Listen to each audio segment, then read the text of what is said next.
O combate ocorreu porque o Paraguai pretendia anexar territórios do Brasil e da Argentina. Diante disso, o governo brasileiro propõe aos vizinhos, Argentina e Uruguai, um tratado de ajuda mútua contra Solano Lopes. Cavalaria Gaúcha. Bom, Antônio Garibaldi, em 1860, em suas memórias, descreve a Cavalaria Gaúcha como a melhor do mundo. As tropas eram acostumadas a cavalgar desde criança e muitas vezes nas milícias da Guarda Nacional. Elas promoviam cargas de cavalaria utilizando lanças e sabres como armas principais. Eram confiáveis desde que servissem na cavalaria e não na infantaria ou artilharia. Voluntários da Pátria. Os voluntários da pátria, eles eram corpos formados por voluntários das mais diversas províncias e classes sociais. Eles recebiam incentivos que não eram oferecidos aos soldados regulares, como soldo maior, pensões e terras para os veteranos e tempo de serviço reduzido, ou seja, dispensa logo após o fim do conflito. Em contraste com os soldados regulares, que tinham que servir por até 9 anos. Soldado de linha brasileiro.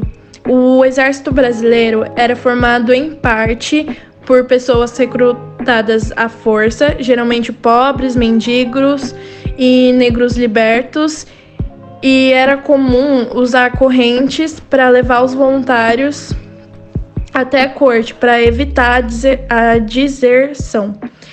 O equipamento não passava de um mosquetão mini, 2 camisas, sabre, baioneta, marmita e um cantil com cinturão para alojar a munição. Quando o conflito ocorreu, o Brasil não possuía exército, então foram enviados para esta guerra muitos negros e escravos, como soldados para substituir os brancos de classe média da sociedade brasileira, o que levou a um número elevado de mortes, causando até certo transtorno na sociedade brasileira, pois boa parte da mão de obra morreu durante o combate, e isso gerou certo caos no meio dos nobres. Retirada da Laguna. Em 1867, tropas brasileiras tentaram libertar parte do Mato Grosso que estavam em mãos paraguaias. Uma coluna partiu de Minas Gerais e se dirigiu até o Mato Grosso. Sofrendo diversas doenças e falta de mantimento, os soldados brasileiros foram derrotados pelas tropas de Lopes, no episódio conhecido como a Retirada de Laguna. Batalha de Humaitá. Caxias era considerado um dos militares mais experientes do exército brasileiro. Ele foi chamado pelo governo imperial a fim de organizar e traçar uma estratégia para alcançar a vitória.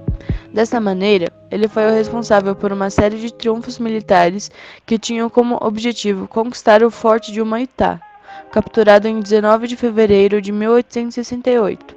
Assim, as tropas aliadas puderam avançar no território paraguaio. Desembrada. A desembrada consistia em 3 batalhas travadas em Tororó, Avai, Angostura e Lomas Valentinas, em dezembro de 1868. Em seguida, as tropas aliadas marcharam sobre a cidade de Assunção, vencendo o conflito. Após o término da guerra, graças à vitória do Brasil, o exército brasileiro ficou muito favorecido, poderoso e fortalecido quando se tratava do aspecto bélico. Eles também se tornaram uma classe prestigiada e poderosa no Brasil.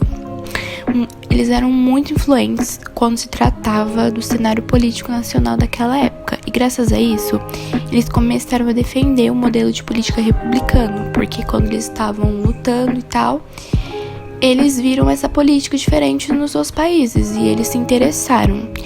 Então, eles foram de grande ajuda na decadência da monarquia. E na década de 1880, eles fizeram o Brasil virar uma república.